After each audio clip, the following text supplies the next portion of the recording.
Welcome back. I'm John Kuzma from EndZoneBlog.com, and in this video, we're going to talk about the Dallas Cowboys and why they're in a little bit of a slump right now. So, the Dallas Cowboys have lost two consecutive games. They lost to the Saints and the Green Bay Packers. They haven't looked good on either side of the ball in those last two games. Um, Dak Prescott hasn't, been the guy that he was to start the season. He's cooled off a little bit. Remember, Dak wanted a $40 million contract. Well, these last two games, he's played like a $20 million quarterback, if that.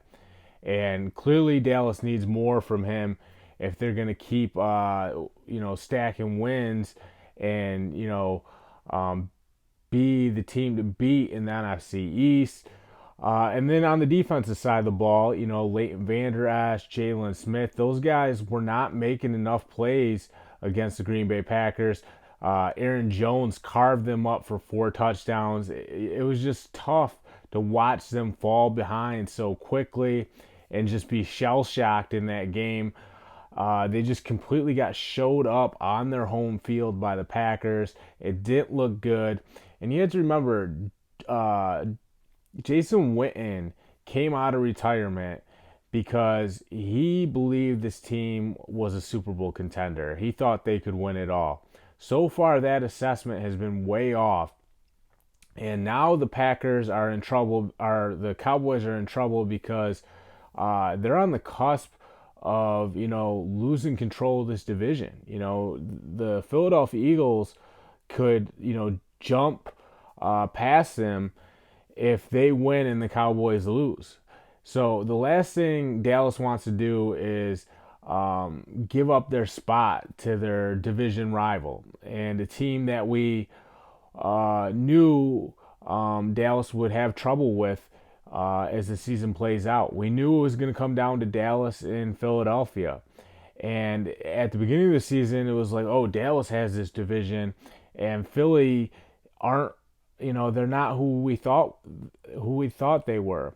Well, now fast forward to heading into week 6, it looks like the Eagles are the team that we thought they were, and the Cowboys are unraveling very, very quickly. So right now, Dallas has to regroup. They have to come together and turn the page on all of the struggles they've had, in those past two games, and understand that, they can't drop another one. Now, the good news for the Cowboys is they're playing the Jets this weekend.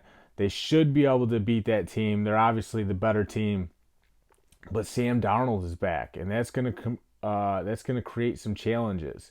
So, DeMarcus Lawrence, he has to be good. He has to get to Sam Darnold, rattle him, and throw him off his game.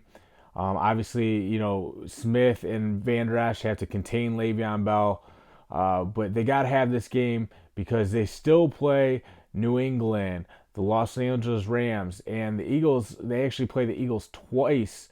They have the Eagles twice on their schedule, so it's going to get a little bit tough for the Dallas Cowboys. So they can't drop an easy one against the Jets, and they have to get every win that they can because when you go against New England, that's a very tough game. Los Angeles, they're not as good as they were last year, but they could still beat the Cowboys. We saw what Los Angeles did to the Cowboys last year in the playoffs, and then 2 games against the Eagles. That's very tough. And if Carson Wentz comes out and lights it up, suddenly Dallas could have problems. That's all I got, though. I'm John Kuzma. Check out EndZoneBlog.com.